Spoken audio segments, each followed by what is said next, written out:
बालाघाट विधानसभा में सामाजिक क्षेत्र में सक्रिय होकर एवं कांग्रेस में विभिन्न मुद्दों पर जनता की आवाज़ बनने वाले युवा नेता विशाल बिसेन ने गत दिनों कांग्रेस से इस्तीफा दे दिया है एवं वैनगंगा मजदूर यूनियन के बैनर तले बालाघाट विधानसभा क्षेत्र से चुनाव लड़ने की घोषणा कर दी है।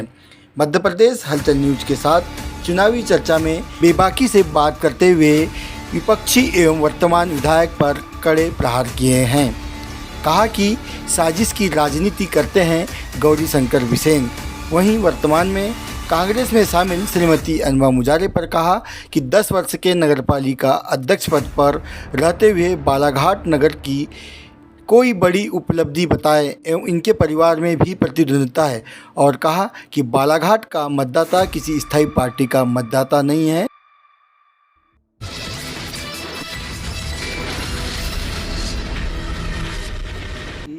कांग्रेस के आप विभिन्न पदों पर रहे हैं और जनता के अनेकों मुद्दे आपने उठाए, ऐसे में आपने कांग्रेस क्यों छोड़ा?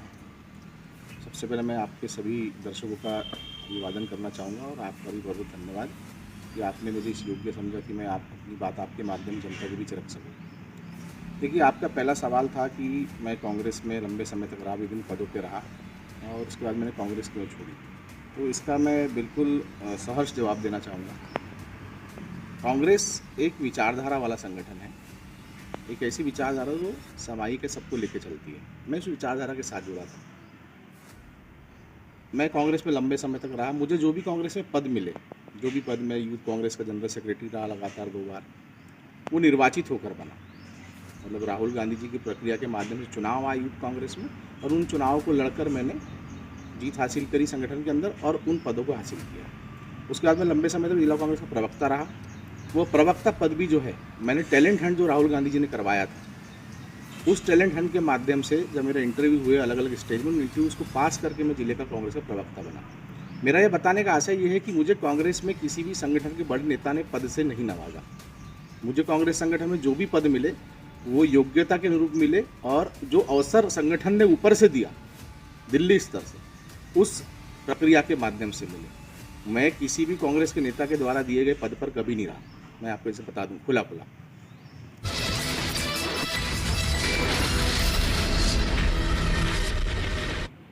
भैया, यहाँ वर्तमान विधायक गौरीशंकर बिसेन जी है और आप और उनके पारिवारिक संबंध है चाचा भतीजे के, इसको भी लोग निगेटिव रूप से ले रहे हैं कि दोनों चाचा भतीजे मिल ही गए और मिलकर ये जनता को गुमराह कर रहे हैं। इसमें क्या कहेंगे?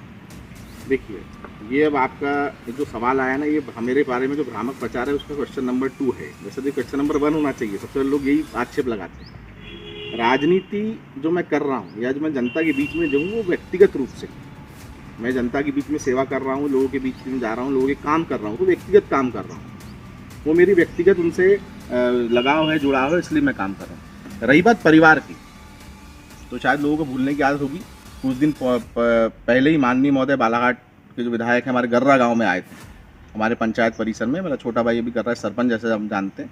वहाँ उन्होंने बहुत उल्टी सीधी बातें हमारे दोनों भाइयों के बारे में करी और उसके बाद में उन्हें पुलिस चौकी के उद्घाटन में भी जो आप सवाल हैं इसका जवाब उन्होंने खुद ही पाठाक्षेप कर दिया था। पर फिर भी मैं बताना चाहूँगा कि जिन लोगों को ऐसा लगता है वो लोग अपने दिमाग से इस बात को निकाल दें। मैं जनता की सेवा करने के लिए राजनीति में आया हूँ, किसी से रिश्ते निभाने के लिए राजनीति में नहीं आया हूँ। और आप मुझे बताइए ना कि इतने लंबे समय में कांग्रेस पार्टी में रहा, तब तो मैंने किसी कांग्रेसी को उसके खिलाफ मुखर होकर लड़ते नहीं देखा। तब तो मैं ही लड़ रहा था। गौरीशंकर बिसेन के खिलाफ जितने आरोप लगाए, जितने मैंने शिकायतें करी, जितने आज कोर्ट में केस चल रहे हैं या जितने बार मुझे फंसाया गया उनके द्वारा, कि किसी और के द्वारा क्यों नहीं होता। लोग करोड़ों के कारोबार कर रहे हैं बालाघाट में कांग्रेसी, पर मैंने कभी नहीं देखा प्रशासन उनके खिलाफ कोई कार्रवाई कर रहा है। प्रशासन मेरे खिलाफ कितनी कार्रवाई कर चुका है गौरीशंकर बिसेन के इशारे पे, पूरा जिला जानता है, मीडिया बेहतर जानती है। आप लोगों ने कई बार कवरेज किया है, कई बार मैं अरेस्ट हुआ, कई बार मुझे नज़रबंद रखा गया है। मुख्यमंत्री के आने पे मुझे पुलिस उठा लिया करती थी। तो मैं इनसे रिश्ते होते तो ऐसा होता क्या? अब मैं उन कांग्रेसियों से और उन लोगों से और विपक्षियों से पूछना चाहता हूं कि जिनके ऊपर आज तक कभी इतनी सी खरोच तक नहीं आई गौरीशंकर बिसेन के राज में, वो मिले हुए हैं या हम मिले हुए हैं? पहला सवाल। दूसरा ये, अब ये बात अब प्रासंगिक हो गई है और मैं रखना भी चाहता हूँ। हमारे कांग्रेस पार्टी में कुछ दिन पूर्व बालाघाट की बड़ी महिला नेत्री जो है समाजवादी पार्टी से शामिल हुई हैं अपने पुत्र के साथ, और रोज मैं उनके पति की प्रेस कॉन्फ्रेंस देख रहा हूँ, वो खुली चुनौती दे रहे हैं अपनी पत्नी को, खिलाफ कर रहे हैं। जो पत्नी जिस पार्टी में आई उस पार्टी के नेताओं के खिलाफ वो बोल रहे हैं। तो क्या वो पति पत्नी मिले हुए हैं या नहीं मिले हुए हैं? पहले तो उस पर चर्चा करनी चाहिए जनता को, क्योंकि वो दोनों पदों पर रहे, एक सांसद रहे, एक नगर पालिका के अध्यक्ष रहे। भाई मैं तो आज तक किसी पद पर नहीं रहा, मैं तो चुनाव लड़ने जा रहा हूँ और मैं खुली चुनौती गौरीशंकर बिसेन को ही दे रहा हूँ, चुनाव उनके खिलाफ ही लड़ने जा रहा हूँ। यहाँ कांग्रेस या दूसरा विपक्ष तो है ही नहीं, यहाँ तो चुनाव गौरीशंकर बिसेन के सामने मुझे लड़ना है। तो जो सवाल आपने किया कि लोग आरोप लगाते हैं या भ्रम फैलाते हैं मिले हुए हैं, तो मिले हुए लोग आपस आमने सामने चुनाव लड़ते हैं क्या, या खुली घोषणा करते हैं कि चुनाव लड़ने की? देखिए हम चुनाव लड़ रहे हैं। गर्रा सरपंच चुनाव में भी हमारे साथ जो स्थितियां बनी आप बेहतर जानते हैं, किस तरीके से हमने सरपंच चुनाव लड़ा, क्या चुनौतियां थी। वो चुनौतियां आज तक जीवन में ना आपने कभी देखी होंगी उन चुनाव में, ना मैंने कभी देखी, पहली बार। और इतनी चुनौतियों के सामने हमें क्यों करना पड़ा? क्योंकि पूरी सत्ता हमारे खिलाफ थी। हम जिस पार्टी में लंबा समय दिए वो पार्टी के लोग हमारे खिलाफ थे, जनता हमारे साथ। इसी दिशा की ओर हम बालाघाट विधानसभा में बढ़ रहे हैं कि जनता विशाल बिसेन का साथ देगी। हम किसी पार्टी और किसी भ्रामक प्रचार से नहीं डरते। तो इस सवाल को जो आपने किया इसको अपने दिमाग से भी निकाल दीजिए। जो जवाब दिया हूँ जनता के बीच रखने के लिए उसको रखिएगा, ताकि जनता भी इस सवाल को अपने बीच से निकाल दे। ये फिर उन अवसरवादी और कमज़ोर लोगों का एक तरीका है मुझे कमज़ोर करने का, जिनके पास मुझे हराने के लिए, मुझे कमज़ोर करने के लिए कोई तरीका या कोई चीज़ नहीं बची है, तो बोले बस ये बोल दो कि भाई मिले हुए हैं। अब रही बात भाई अनुवांशिक बोलूँ या फिर जो विरासत की या मेरे राजनीतिक परिवार की जो भी है, तो चतुर्वेद बिसेन जी का पोता मैं हूँ, स्वर्गीय रमाशंकर बिसेन का बेटा मैं हूँ, और इसको दुनिया की कोई ताकत नहीं बदल सकती। ये तो नियति का है। अब उसी परिवार में एक व्यक्ति राजनीति में, तो उसके लिए मैं तो दोषी नहीं हूँ। तो मेरी पहली पहचान तो ये है कि मैं स्वर्गीय रमाशंकर बिसेन जी का बेटा हूँ, स्वर्गीय चतुर्वेद बिसेन जी का पोता हूँ, और निश्चित उन्हीं के नाम के साथ में, उन्हीं के आशीर्वाद से मैं राजनीति और सामाजिक क्षेत्र में आगे बढ़ रहा हूँ। मेरे पिता और दादा के जो संस्कार मुझे मिले, उन संस्कारों को लेकर मैं क्षेत्र में आगे बढ़ रहा हूँ और जनता की सेवा कर रहा हूँ।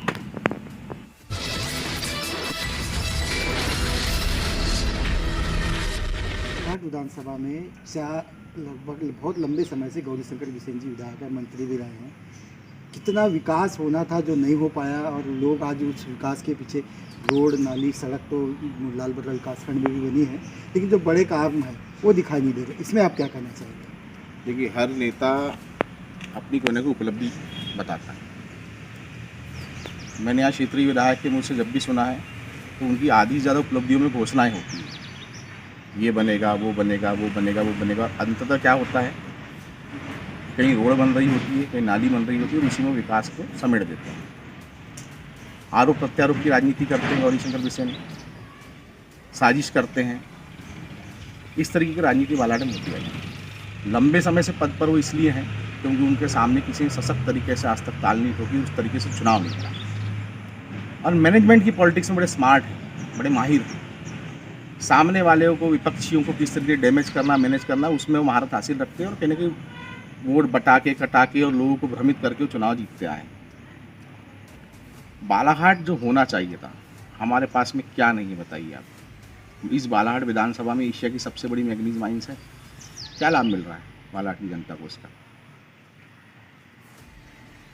बालाघाट में लकड़ी का, जंगल का जो से निकलने वाले उत्पाद हैं, बांस हैं, क्या नहीं है? कितना रेवेन्यू हमारा जिला जनरेट करता है?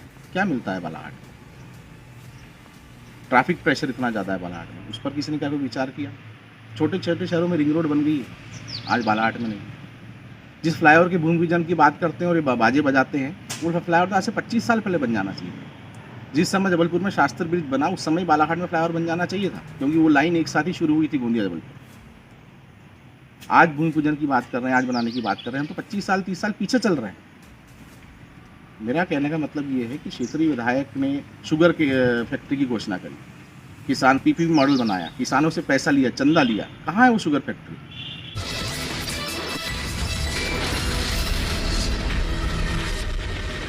आप निर्दलीय चुनाव लड़ रहे हैं, तो ये कहा जा रहा है क्षेत्र में कि निर्दलीय चुनाव लड़ने से कांग्रेस को विशाल बिसेन नुकसान पहुंचेंगे। इस संबंध में आप क्या कहें? देखिए मेरा ये मानना है कि इस विधानसभा क्षेत्र में किसी भी पार्टी का कोई मूल मतदाता नहीं। हर चुनाव पंच, सरपंच, जनपद सदस्य, जिला पंचायत सदस्य, शहरी क्षेत्र में पार्षद, नगर पालिका, विधानसभा, लोकसभा, आप पिछले 5 चुनाव के आंकड़े उठा के देखें, और अगर आप मीडिया वालों के पास नहीं हो तो मैं उपलब्ध करा देता हूँ। हर चुनाव में वोट शेयर बदलता रहा है। किसी पार्टी का कोई फिक्स वोट शेयर यहाँ है नहीं। तो जब यहाँ किसी पार्टी का कोई फिक्स वोट शेयर नहीं है तो मैं किसी को नुकसान कैसे पहुँचाऊँगा? मैं अपना वोट लूँगा, मैं अपने लोगों के बीच जाऊँगा, अपने क्षेत्र की जनता के बीच जाऊँगा, उनका वोट लूँगा। और मुझे आप एक चीज़ बताइए, मतदाता किसी का अगर धरा बांधा हुआ है क्या? कि मतदाता के ऊपर किसी का ठप्पा लगा हुआ है कि ये फलाना पार्टी का मतदाता है? मतदाता मतदाता है, वो लोकतंत्र की पहली नींव का पहला पत्थर होता है। वो जिसे चाहे उसे इमारत बनाने का अवसर देगा। मतदाता को लगेगा कि विशाल बिसेन उनकी योग्य व्यक्ति है, विशाल बिसेन बदलाव ला सकता है, विशाल बिसेन उनके बीच का है, विशाल बिसेन उनका अपना है, विशाल बिसेन उनके कहने पर जो वो चाहेंगे वो करेगा, तो निश्चित मतदाता मेरा साथ देगा।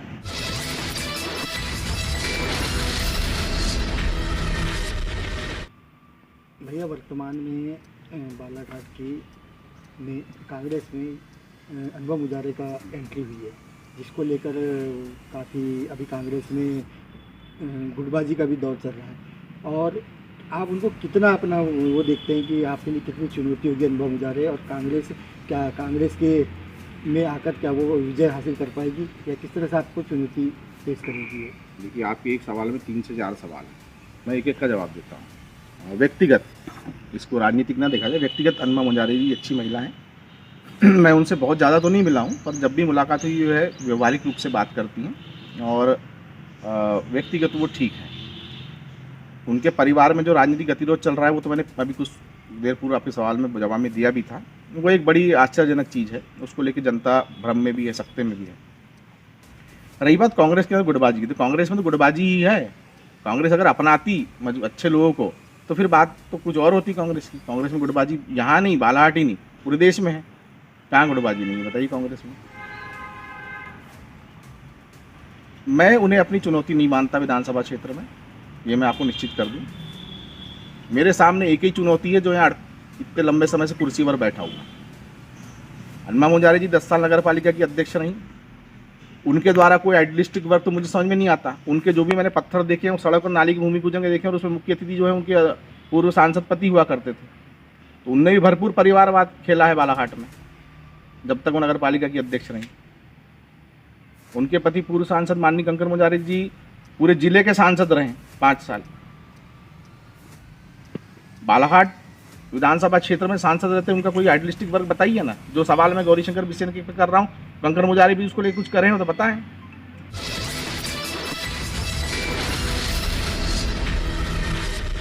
वैनगंगा मजदूर संघ का आपने प्रदेश स्तर पर संगठन बनाया है, तो क्या आप केवल बालाघाट विधानसभा में ही चुनाव लड़वाएंगे, या फिर लड़ेंगे, या फिर बाकी जगह में भी आपके लोग चुनाव लड़ेंगे? देखिए, वैनगंगा मजदूर यूनियन, पहले तो मैं आपको बूस्ट करना चाहूँगा, मेरा यूनियन है, और मेरा यूनियन प्रदेश स्तर का रजिस्टर्ड यूनियन है, और लगभग 13 जिलों में हमारा यूनियन काम कर रहा है मध्य प्रदेश में। शुरुआती दौर है, अभी शुरुआती दौर के हिसाब से हमारा काफ़ी अच्छा काम चल रहा है। ग्रामीण स्तर से लेकर शहरी स्तर के काफ़ी मजदूर साथी हमारे साथ जुड़े हुए हैं। और निश्चित जो है हमारा यूनियन, जिस तरह से यूनियन ने ही मुझे मनोबल दिया, यूनियन के लोगों ने ही मुझे साहस दिया कि मैं सब कुछ छोड़कर जनता के बीच पहुँचूँ, चुनाव लड़ूँ निर्दलीय। और मेरा यूनियन यह भी चाहता है कि हम मध्य प्रदेश में अन्य सीटों पर भी चुनाव लड़ें। निश्चित हम इस और विचार कर रहे हैं, हमारे जो योग्य लोग हैं उनसे चर्चा भी चल रही है। और कहीं ना कहीं मेरे यूनियन के साथियों का और उनसे जुड़े लोगों का ये मानना है कि राजनीति को जो है वो बड़े नेताओं ने पिंजरे में बंद तोते की जैसा कर दिया, एक घेरा बना दिया कि एक गरीब वर्ग का आदमी, एक आम आदमी, एक मध्यम वर्गीय परिवार का आदमी, एक मजदूर कभी चुनाव लड़ने की सोचे ही ना, एक किसान कभी चुनाव लड़ने की सोचे ही ना। जिनके पास धन बल है, बाहुबल है, जिनके पास प्रशासनिक ताकतें हैं, बस वही चुनाव लड़ें। तो हमें इस पिंजरे को तोड़ना है, और निश्चित हम उस दिशा में बढ़ रहे हैं। और मेरा ये प्रयास होगा कि जिस तरीके से वैनगंगा मजदूर यूनियन ने मुझे बालाघाट के लिए निश्चित किया है, हमारा संगठन बालाघाट लोकसभा क्षेत्र की अन्य सीटों पर, महाकौशल की कुछ सीटों पर भी, और अन्य क्षेत्रों में भी कुछ सीटों पर निश्चित रूप से जो ऐसे किसान, मजदूर, गरीब वर्ग के जो और ताकतवर मजबूत लोग हैं, जिनके इरादे मजबूत हैं, ये प्रत्याशी बनने के लिए अगर सामने आएंगे तो निश्चित विशाल बिसेन और हमारे उनका यूनियन जो है वो उनके साथ खड़ा है। हम प्रत्याशी उतारने की पूरी तैयारी में हैं, और हम ऐसे लोगों पर विचार भी कर रहे हैं।